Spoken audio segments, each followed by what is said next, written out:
Assalamu alaikum wa rahmatullahi ta'ala wa barakatuh. Nous allons parler ce soir de la biographie du prophète Muhammad sallallahu alayhi wa sallam. Et pour la première partie, nous parlerons de l'histoire de l'allaitement. Ahlan wa sahlan wa marhaban. Je suis très content d'être avec vous ce soir pour parler de notre prophète Muhammad sallallahu alayhi wa sallam. Faites l'invocation en faveur du prophète sallallahu alayhi wa sallam. L'invocation en faveur du prophète est une lumière pour les cœurs. Que veut dire l'invocation en faveur du prophète? C'est lorsque tu dis Allahumma salli ala sayyidina Muhammad ou bien sallallahu alayhi wa sallam. C'est une invocation en faveur du prophète afin qu'on demande à Allah qu'il augmente davantage le degré et le rang de notre prophète Muhammad sallallahu alayhi wa sallam. Alors, j'espère que vous allez bien ainsi que vos familles. On commence en se fiant à Allah Azza wa Jal. Bismillah walhamdulillah. Wassalatu wassalamu ala sayyidina Muhammadin Rasulillah wa ala alihi wa sahbihi wa man walah. Allahumma la sahla illa ma ja'altahu sahla wa anta taj'alul hazna idha shi'ta sahla wa la hawla wa la quwwata illa billah. Allahumma rzuqna niyatan hasanah fil qawli wal amal bimannika wa karamika ya arhamar rahimin ya rabbal alamin. Louange à Allah, que Allah Ta'ala élève davantage en degré le prophète Muhammad et qu'il apaise ses craintes quant au sort de sa communauté. On demande à Allah de nous accorder une intention sincère ainsi qu'une fin heureuse par sa grâce et sa générosité. Nous allons voir donc une série de live, de cours en direct par la volonté de Allah d'accorder la réussite, Inch'Allah, concernant la biographie du prophète Muhammad sallallahu alayhi wa sallam.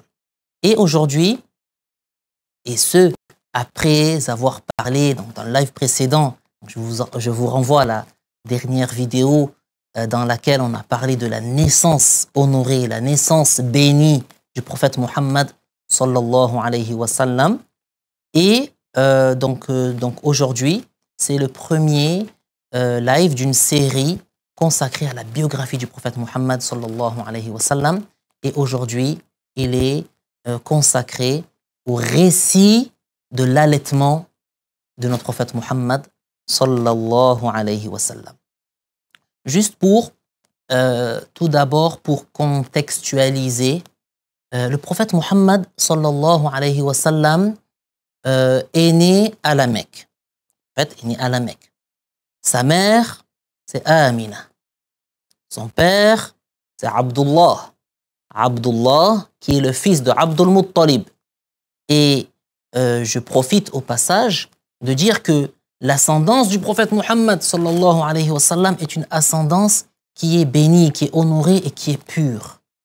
C'est-à-dire que chaque parent du prophète sallallahu alayhi wa sallam, en remontant jusqu'à Adnan, de Adnan jusqu'au prophète Ismaïl, qui est lui-même le fils du prophète Ibrahim, en remontant son ascendance jusqu'au prophète Nuh, en remontant jusqu'au prophète Adam, le premier des humains, le premier des prophètes, à chaque fois, il y a eu un mariage. Il n'y a pas eu de relation extra-conjugale. Donc c'est pour ça qu'on dit que l'ascendance du prophète, sallallahu alayhi wa sallam, est pure, elle est noble. Donc, la mère du prophète s'appelle Amina, son père c'est Abdullah. Le prophète Muhammad sallallahu alayhi wa sallam est né à la Mecque. Et il est d'une tribu noble, honorable, qui est Quraysh. Tribu de Quraysh. Et le prophète sallallahu alayhi wa sallam est né dans un contexte, dans un environnement où, à l'époque, les gens commettaient beaucoup d'injustices. C'était la période de Al-Jahiliya, cette période de grande ignorance généralisée. Et bien sûr, plus tard, le prophète, alayhi salatu wassalam, lorsqu'il a reçu la révélation, il a transmis le message avec honnêteté, il a transmis le message et a enseigné donc les préceptes de la foi, du bon comportement, et il a enseigné aux gens ce qui leur est utile pour leur vie d'ici-bas ainsi que pour leur au-delà. Et Al-Rasoul, le prophète Muhammad sallallahu alayhi wa sallam, il est né un lundi 12 du mois de Rabi' al-Awwal, l'année de l'éléphant. L'année de l'éléphant, parce que, en fait, durant cette année-là, il y a eu un événement très important qui porte le nom de année de l'éléphant. Cet événement très important était que il y avait un roi au Yémen qui était originaire de la région de l'Abyssinie, l'Éthiopie, cette région-là. Donc, c'était un roi au Yémen. Et lui, il était furieux, il était jaloux du fait que les gens prenaient pour destination la Mecque. Même dans cette période de Jahiliya où ils adoraient autre que Allah, ils avaient, les gens, pour habitude d'aller à la Mecque pour, voilà, pour accomplir des actes et des choses qu'ils faisaient. Ils avaient des idoles qu'ils adoraient, etc. Mais ils allaient où? Ils allaient à la Mecque. Et lui, il voulait que les gens viennent chez lui, au Yémen. Alors ça l'a rendu furieux. Qu'est-ce qu'il a fait? Il a préparé une armée avec à la tête un éléphant dans le but d'anéantir la Kaaba, afin que les gens, voilà, n'aillent plus là-bas et qu'ils se dirigent et prennent pour destination son pays. Il a préparé donc l'armée et les tribus arabes ont pris connaissance ici et là de sa volonté d'aller anéantir la Kaaba. Et dans le passage, l'armée a tout décimé. Hein? Il ne faisait pas le poids. Il a été dit que, donc à la tête, il y avait un éléphant donc gigantesque et aussi d'autres éléphants et l'armée. Et il a été dit autre chose, qu'il n'y avait qu'un seul éléphant. En tout cas, c'était une armée qui était prête à en découdre.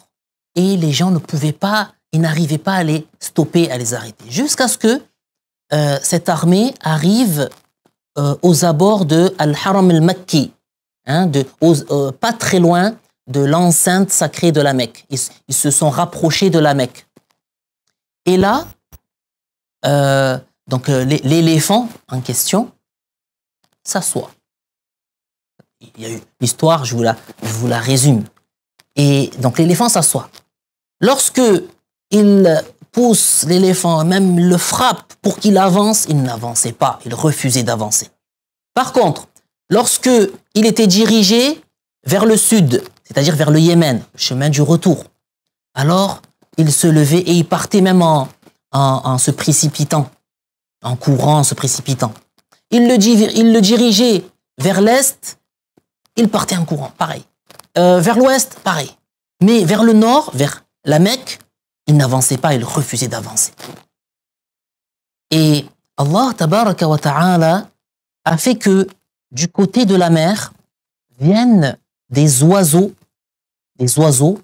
qui avaient avec eux des pierres de feu, des pierres incandescentes. Et sur chaque oiseau en portait 3. Donc sur chaque patte et le bec. Et il ne brûlait pas. L'oiseau ne brûlait pas. Alors Allah Ta'ala a envoyé donc ces oiseaux et qui a projeté donc ces pierres de feu à cette armée et ils ont été anéantis. Et Allah Ta'ala par cela a sauvé la Kaaba. C'est durant cette année que le prophète Muhammad sallallahu alayhi wa sallam est né, l'année de l'éléphant. Parce que, si vous voulez, les Arabes, avant, ils comptaient les années ainsi. Ils comptaient pas les années en disant, voilà, l'année 1, l'année 2, 3, l'an 10. C'est plus tard que cela a commencé. C'était Sayyidina Omar, hein, à l'époque de son califat, qui a fait la datation, qui a commencé la datation. Il a dit, on va commencer la datation à partir de l'émigration du prophète, sallallahu alayhi wa sallam. Mais sinon, le prophète est né durant l'année de l'éléphant. Parce que voilà, c'était l'événement le plus marquant de l'année. Et ainsi de suite, à chaque fois, l'événement le plus marquant de l'année, ils appelaient cette année-là par ce nom. Et donc le prophète, alayhi salatu wassalam, donc après sa naissance, la première personne qui a allaité le prophète, sallallahu alayhi wa sallam, c'est Thuwayba. Thuwayba, après sa mère. Quand on dit la première personne qui a allaité le prophète, c'est-à-dire après sa mère, c'était Thuwayba. Et Thuwayba, elle avait donc lorsqu'elle a allaité le prophète, alayhi salatu wassalam, donc pendant quelques jours, ça a duré, hein, elle avait donc le lait de l'un de ses fils qui s'appelait Masrouh. Hein, Masrouh. Et auparavant, elle avait allaité Hamza. Hamza ibn Abi Talib. Hamza, c'est l'oncle paternel du prophète, sallallahu alayhi wa sallam, et aussi son frère de lait. Et donc Thuwayba a commencé donc à allaiter quelques jours donc le prophète, alayhi salatu wassalam. Ensuite, il y a eu des femmes d'une tribu appelée Banu Sa'd bin Bakr, ils se sont rendus à la Mecque. Et ça, c'était de l'habitude donc des Arabes là-bas. C'était voilà, des femmes de ces régions-là avoisinantes donc de la Mecque qui venaient chercher des nourrissons, hein, des bébés donc à nourrir en contrepartie d'un salaire ou bien de quelque chose. Alors, il y avait parmi ces femmes une femme du nom de Halima. Halima Sa'diya. Hein, Halima, elle raconte. Elle a dit, je suis sortie donc avec des femmes de Banu Sa'd bin Bakr pour aller chercher des nourrissons à allaiter à la Mecque. Elle, qu'est-ce qu'elle avait? Elle avait une ânesse de couleur blanche. Elle avait une ânesse donc de couleur blanche et c'était pour eux donc là, dans la région où elle vivait, une année donc de sécheresse qui a rien laissé. C'était vraiment difficile pour eux. Alors, elle était donc accompagnée donc de son mari et ils avaient aussi une vieille chamelle. Elle disait, elle jurait par Allah, comme quoi cette chamelle ne donnait plus de lait. C'était vraiment difficile pour eux. Alors, elle avait donc avec son mari un bébé, un nourrisson qu'elle allaitait. Mais elle disait, on n'arrivait pas à dormir. Hein, on n'arrivait pas à dormir tellement le nourrisson pleurait de faim. Si l'un d'entre nous trouve à manger, trouve du lait pour ses enfants ou pour lui-même, ou même une gorgée d'eau, qu'il dise Alhamdulillah. Hein, il y a pire que nous. Il y a celui qui est dans une situation moins aisée que nous. Alors que l'on regarde à chaque fois celui qui est moins aisé concernant les sujets de la vie d'ici-bas, afin que l'on dise Alhamdulillah et qu'on remercie Allah Ta'ala pour la religion, les actes d'adoration. On regarde celui qui est au-dessus de nous, afin de s'améliorer et d'être meilleur. Donc voilà, elle n'avait pas. Donc, elle et son mari n'arrivaient pas donc à dormir. Elle n'avait pas assez de lait donc, dans ses seins pour le rassasier. Ils sont arrivés à la Mecque. Donc les femmes de Banu Sa'd donc sont arrivées et chacune a pris un nourrisson.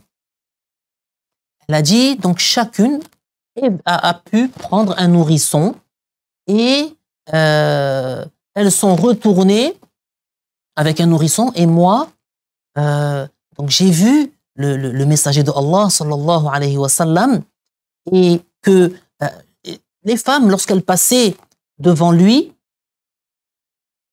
elles refusaient. Elles, ces femmes-là, refusaient. Pourquoi? Parce qu'il était orphelin. Muhammad sallallahu alayhi wa sallam est né orphelin. Hein, son père est mort durant la grossesse de Amina. Alors ils se sont dit, qu'est-ce qu'une femme va pouvoir donner pour un enfant qui est orphelin? Alors elle ne prenait pas, elle cherchait donc des enfants qui avaient donc le père, etc., qui pouvaient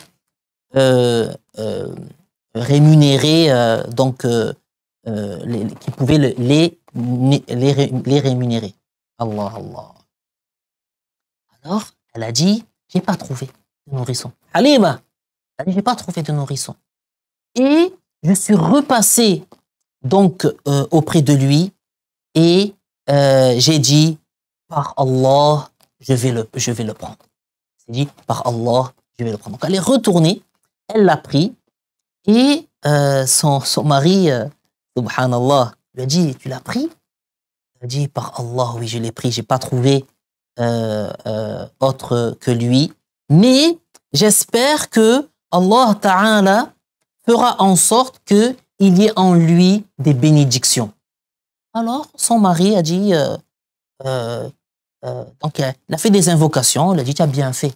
Il a dit, Masha'Allah, tu as bien fait, il se peut que Allah Ta'ala ait mis du bien en lui. Même dans la difficulté, il convient que les époux s'entraident. La difficulté, surtout dans la difficulté. D'accord? Parce que si on ne fait pas preuve de patience, qu'est-ce que un homme qui ne fait pas preuve de patience aurait dit? Comment alors cela serait parti? L'affaire aurait pris des proportions graves. Mais non, il a dit, voilà, on s'entraide. Hein, qu'on prenne exemple sur les meilleurs. Alors, qu'est-ce qu'elle a dit, Halima? Halima, elle a dit, Allah, à peine je l'ai mis dans mes bras que j'ai eu une montée de lait. Allah, Allah, barakat. Allahumma salli ala Sayyidina Muhammad wa ala alihi wa sahbihi wa sallam. Elle a dit, j'ai eu une montée de lait conséquente en plus. Il a bu jusqu'à satiété. Le messager de Allah, sallallahu alayhi wa sallam, et son frère. Donc là, quand elle dit son frère, c'est-à-dire son frère de lait. Hein, son frère de lait a bu jusqu'à satiété. Alors là, dans la nuit, son mari s'est levé donc pour aller traire la chamelle. Il a trouvé que la chamelle, elle avait donc les mamelles pleines de lait. Barakat, des bénédictions. Barakat, c'est-à-dire les bénédictions. Les bénédictions en fait, Muhammad sallallahu alayhi wa sallam. Alors, donc elle a dit, on a pu la traire et on a obtenu ce qu'on voulait de lait. On a pu boire jusqu'à satiété. Alhamdulillah Rabbil Alamin. Et elle a dit, nous avons pu dormir cette nuit-là rassasiés et nos 2 enfants ont bien dormi. Masha'Allah, c'est quelque chose qui est apaisant, qui est reposant et c'est un bienfait. Alors, son père, quand Halima a dit son père, c'est-à-dire son père de lait, d'accord? Elle parle donc de son mari. Elle a dit donc son père me dit, par Allah, Halima, je ne peux que constater en toi que tu as reçu une âme bénie. Hein? Nos enfants se sont endormis rassasiés. Alhamdulillah Rabbil Alamin. Qu'est-ce qu'elle a dit, Halima? Elle a dit, nous sommes sortis. Nous sommes sortis de la Mecque. Elle a dit, par Allah, mon ânesse, vous vous rappelez, elle était venue avec une ânesse, hein, la femelle de l'âne. Et donc elle a dit, mon ânesse a devancé tout le monde dans le convoi. Hein? Subhanallah. Au point que les gens dirent, attention, doucement, doucement, doucement. Subhanallah. Et même les gens disaient, mais là, c'est pas là l'ânesse de Halima, hein, avec laquelle elle est venue. Halima disait quoi? Elle disait oui, par Allah. Hein, elle disait oui, par Allah. Et elle n'a pas arrêté d'être en tête du convoi jusqu'à arriver aux maisons de la cité, donc de l'endroit où il vivait, de Banu Sa'd ibn Bakr. Donc, ils sont revenus là où la terre était aride. Rappelez-vous, c'était une année de sécheresse, une année difficile. Et elle a dit, je jure par Allah. Elle a dit, je jure par celui qui détient ma vie. Je jure par celui qui détient la vie de Halima. Par sa toute-puissance, les gens faisaient paître leurs moutons le matin et mon berger faisait paître mes moutons. Mes brebis, elles revenaient grasses, avec les mamelles pleines de lait. Alors que les leurs, comment elles revenaient? Elles revenaient maigres, faméliques, hein, et sans lait. Elle disait, alhamdulillah, elle disait, nous buvions donc le lait que nous voulions, alors que dans la cité, nul ne tirait ce qu'il voulait. Hein, nul ne tirait et ne trouvait une goutte de lait. Alors, qu'est-ce que disaient les bergers? Qu'est-ce qu'ils disaient? Ils disaient, Wayhakum, malheur à vous. Pourquoi vous n'allez pas faire paître là où fait paître le berger de Halima? Allez à l'endroit où le berger de Halima fait paître ses moutons. Alors, ils ont fait paître dans les recoins où le berger de Halima faisait paître donc ses brebis, ses moutons. Et avec cela, il revenait famélique, maigre, sans lait. Alors que elle disait, les miennes revenaient avec des mamelles grasses. Allah, Allah. En fait, sallallahu alayhi wa sallam, il grandissait en un jour comme les enfants grandissent en un mois. Allahumma salli ala sayyidina Muhammad. Allahumma salli ala sayyidina Muhammad. Allahumma salli ala sayyidina Muhammad. Naam. Et le prophète, alayhi salatu wassalam, c'est un homme béni. C'est un homme exceptionnel. Allah Ta'ala l'a élevé en degrés. Et le rang du prophète Muhammad sallallahu alayhi wa sallam est très élevé selon le jugement de Allah. Allahu Akbar, ma a'azza Muhammada. C'est-à-dire, Allah mérite l'extrême glorification. Il a élevé Muhammad au plus haut rang de la création. Allah, Allah. Donc lui, il grandissait en un jour comme les autres enfants grandissent en un mois. Et lui, il grandissait en un mois comme les autres grandissent en un an. Sallallahu ala sayyidina Muhammad. Donc, il a atteint les 2 ans, était déjà un jeune garçon fort. Était déjà un jeune garçon fort. Qu'est-ce qu'elle a dit, Halima? Elle a dit, nous sommes retournés voir sa mère.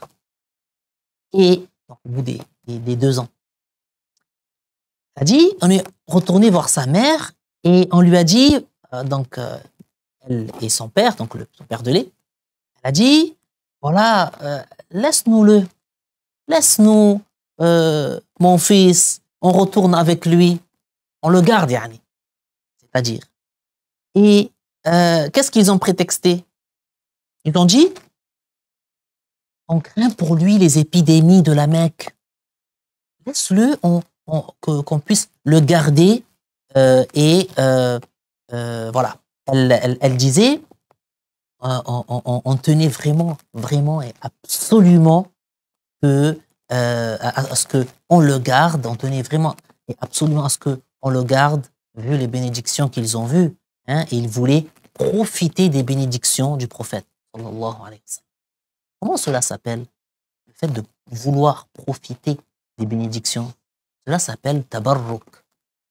Tabarruk, la recherche des bénédictions, hein, créées par Allah Azza wa Jal, tout en croyant que c'est Allah Ta'ala le créateur de la bénédiction, tout en croyant que c'est Allah Ta'ala le créateur de la nuisance et du profit. Nul ne crée la nuisance et le profit si ce n'est Allah Azza wa Jal. Donc voilà, vous voulez profiter de la baraka du prophète sallallahu alayhi wa sallam. Donc voilà, elle a dit, on a insisté jusqu'à ce qu'elle dise, bon d'accord, retournez avec lui. Alors ils sont retournés avec lui et voilà, Il est resté donc chez Halima 2 mois. Elle a dit un jour, alors que son frère, rappelez-vous, quand on dit son frère ici, dire son frère de lait. Elle dit alors, donc il y avait un jour alors que son frère et lui étaient donc par derrière les maisons et donc faisant paître le troupeau. Son frère revient précipitamment, toute vitesse. Il nous dit, elle dit, il vient à nous et nous dit, donc à moi et à son père, allez voir mon frère le Qurashi. Il y a 2 hommes qui sont venus à lui, ils l'ont allongé et ils lui ont ouvert la poitrine. Ils sont sortis pour le rejoindre. Il était debout avec le teint pâle. Il avait le teint pâle. Subhanallah. Alors son père lui a donc le prend dans ses bras comme ça, et donc sa mère pareil, sa mère de lait. Et donc ils lui disent, oh mon fils, que t'est-il arrivé? Que s'est-il passé? Il a dit sallallahu alayhi wa sallam, 2 hommes sont venus à moi, ils étaient vêtus de blanc, ils m'ont allongé et ils m'ont ouvert la poitrine. Allah. Les 2 hommes, c'était 2 anges. L'un des 2, c'était l'ange Jibril alayhi salam. L'ange Jibril, l'ange Gabriel, meilleur des anges. Et donc, ils avaient donc des vêtements blancs. Il est à savoir que les anges peuvent prendre l'apparence d'hommes sans les organes génitaux, ils peuvent prendre l'apparence d'homme, pas de femme, et lorsqu'ils prennent l'apparence d'homme, c'est sans les organes génitaux, avec une belle apparence. Là, ils étaient donc vêtus de blanc. Allah, Allah. Ils avaient avec eux une cuvette en or. Jibril alayhi salam, il l'a pris, il l'a mis par terre, il l'a allongé, il a ouvert sa poitrine sans que le prophète ait eu mal, sans qu'il ne ressente de douleur. Sallallahu ala sayyidina Muhammad, sallallahu alayhi wa sallam. Donc il a ouvert sa poitrine et il a extrait son cœur. Il a extrait son cœur et il y avait donc un caillot de sang. Et qu'est-ce qu'il a dit? Il a dit, ceci, c'est la part du diable, du shaitan, c'est la part du diable que l'on a extraite de toi. C'est quoi? C'est-à-dire un caillot de sang par lequel d'habitude, le diable entre pour insuffler. Ça, c'est pour qui? Pour les gens. Les prophètes, alayhi salam, le diable, les djinns ne peuvent pas entrer dans leur corps, pénétrer leur corps. Mais pour les gens, d'habitude, c'est par là que le diable entre pour insuffler. Qu'il insuffle le mal, les mauvaises idées dans le cœur des gens. Donc, qu'est-ce qu'il a fait?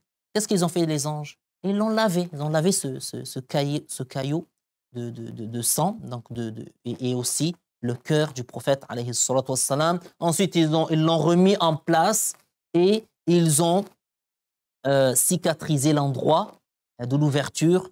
Et l'un d'eux a dit à l'autre, l'un des 2 anges a dit à l'autre, compare-le à 100 de sa communauté. Alors l'autre, il a comparé, donc ils l'ont comparé, il a dit, il les surpasse. Il est meilleur, il les surpasse. Puis il a dit, laisse-le donc, car si tu le comparais à sa communauté, il la surpasserait. Allahumma salli ala sayyidina Muhammad wa ala alihi wa sahbihi wa sallim. Sallu ala rasulillah. Faites l'invocation en faveur du prophète. Sallallahu alayhi wa sallam. Halima a dit, ensuite, on l'a donc emmené et on est revenu donc avec lui. Et là, son père de lait, a dit, Halima, je ne vois rien d'autre sinon que ce garçon a été atteint par un mal. Il a dit, il lui est arrivé quelque chose. Alors il a dit, prépare-toi, on va le rendre à sa famille. On va le rendre à sa famille. Et voilà, il s'est dit, par crainte qu'il lui arrive quelque chose de plus grave, on va le rendre. Elle a dit, donc on est reparti, nous sommes retournés avec lui. Et sa mère, qu'est-ce qu'elle a dit? Qu'est-ce qui vous a poussé à me le rendre alors que vous teniez auparavant absolument à le reprendre? Vous avez insisté pour le garder. Alors là, ils reviennent avec lui hein, et ils insistent ou bien ils lui disent, voilà, on te le rend. Alors, Halima a dit, par Allah, seulement nous avons pris soin de lui. Elle a juré par Allah, elle a dit par Allah, nous avons pris soin de lui. Nous nous sommes occupés de lui, on a rempli le devoir qui nous incombait vis-à-vis de lui.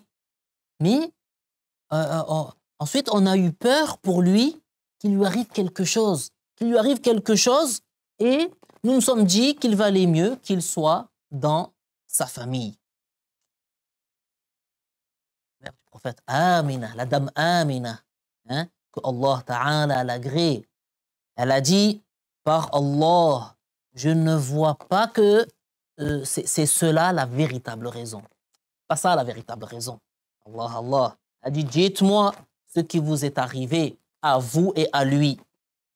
Alors elle a dit, Halima, elle raconte, elle a dit, par Allah, elle n'a cessé d'insister hein, à ce que on l'informe de ce qui lui est vraiment arrivé. Et elle a dit, la mère du prophète, Amin a dit, vous avez eu peur de lui. En fait, ensuite, après avoir insisté, donc Halima a raconté ce qui s'est passé. Amina, elle a dit quoi? Elle a dit, vous avez eu peur pour lui, vous avez eu peur à son sujet. Par Allah, mon fils que voici aura une grande destinée. Mon fils que voici aura une grande destinée. Ne voulez-vous pas que je vous informe? Je l'ai porté dans mon ventre. Je l'ai porté dans mon ventre et je n'ai pas vu de grossesse aussi aisée que celle-ci. Elle était pleine de bénédictions. Pleine de bénédictions. J'ai vu une lumière et c'est comme si une étoile filante était sortie de moi. Elle a dit, c'est comme si une étoile filante était sortie de moi et cette lumière a éclairé les coups des chameaux à Bousra. Bousra, c'est au Cham. Bousra, c'est au Cham, c'est-à-dire vers la Syrie là-bas. Elle était à la Mecque. Elle a accouché du prophète, alayhi salatu wassalam. Elle a dit, une lumière est sortie avec lui, comme une étoile filante, une lumière qui est sortie, qui a éclairé les coups des chameaux. Elle a vu les coups des chameaux à Bousra, au Cham. Quelque chose par laquelle Allah Ta'ala a honoré aussi la dame Amina. Donc elle a dit, lorsque j'ai accouché de lui, il n'est pas sorti de mon ventre comme sortent les bébés. Allah, une naissance, pas comme les autres naissances, la naissance du prophète Muhammad, sallallahu alayhi wa sallam. Elle a dit, il n'est pas sorti de mon ventre comme sortent les bébés, mais il avait les mains posées à terre et la tête relevée vers le ciel. Qibla des doigts, le ciel c'est un lieu honoré. Le ciel, c'est de là que descendent les bénédictions. C'est de là que descendent les miséricordes. Allah Ta'ala, c'est lui qui a créé le ciel. Allah Ta'ala n'a pas besoin du ciel. Allah Ta'ala existe de toute éternité avant l'existence du ciel. Allah n'habite pas le ciel. Allah existe sans endroit. Il existe avant la création des endroits sans endroit. Il a créé les endroits. Il est toujours sans endroit. Il ne dépend pas. Il ne change pas. Il ne dépend pas des endroits. Il ne change pas d'un état à un autre. Lui qui change est créé. Allah Ta'ala ne change pas. Il y a une parole qui est très populaire chez les gens du commun et qui est juste, qui est correcte. Ils disent Subhanallah yughayyir wa la yataghayyar. C'est-à-dire Allah est exempt d'imperfection, Allah est exempt d'imperfection, de défaut, exempt de tout défaut, celui qui fait changer les créatures alors que lui ne change pas. Allah Ta'ala ne change pas. Donc elle a dit, voilà, et quand il est né ainsi. Elle a dit laissez-le donc et retournez à vos occupations. Allah, Allah. Cette histoire de l'allaitement, ce dont a pu bénéficier Halim al-Sa'diya, que Allah l'agrée, est magnifique. Est magnifique. Une histoire magnifique, très touchante, que Allah Ta'ala l'agrée. Inch'Allah Ta'ala, donc dans le prochain cours, nous allons parler donc de son premier voyage, donc de son enfance en fait, et on poursuivra donc dans un deuxième volet de cette série, la biographie du prophète Mohammed sallallahu alayhi wa sallam, ou bien on dira, donc c'est un résumé en fait, un résumé de la biographie du prophète Mohammed sallallahu alayhi wa sallam, et ce sera vendredi prochain. J'espère que vous serez au rendez-vous. Je vous invite à partager cette vidéo afin de faire profiter au plus grand nombre avec une intention sincère. Lillahi ta'ala. Avec une intention sincère. Ad-dallu ala al-khayr kafa'ilihi. Celui qui indique le bien, c'est comme s'il l'avait fait. Il a une récompense qui ressemble à la récompense de celui qui l'a fait, qui a fait le bien. D'accord? C'est un grand bien dont on profite. Chacun d'entre vous profite des récompenses, profite des bienfaits, des bénédictions, du bien que vous allez diffuser. Walhamdulillahi Rabbil Alamin. Wa sallallahu wa sallam ala sayyidina Muhammadin Taha al-Amin. ربنا آتنا في الدنيا حسنة وفي الآخرة حسنة وقنا عذاب النار اللهم اجعلنا هداة مهتدين غير ضالين ولا مضلين اللهم استر عوراتنا وآمن روعاتنا واكفنا ما أهمنا اللهم علمنا ما ينفعنا وانفعنا بما علمتنا وزدنا علما اللهم أكرمنا برؤية نبيك محمد عليه الصلاة والسلام في المنام على صورته الأصلية يبشرنا بالجنان اللهم أكرمنا برؤيته وشفاعته وزيارته بمنك وكرمك يا أرحم الراحمين اللهم اغفر للمؤمنين والمؤمنات الأحياء منهم والأموات وصل اللهم على سيدنا محمد وعلى آله وصحبه وسلم والحمد لله رب العالمين بارك الله فيكم وبكم وعليكم والسلام عليكم ورحمة الله تعالى وبركاته.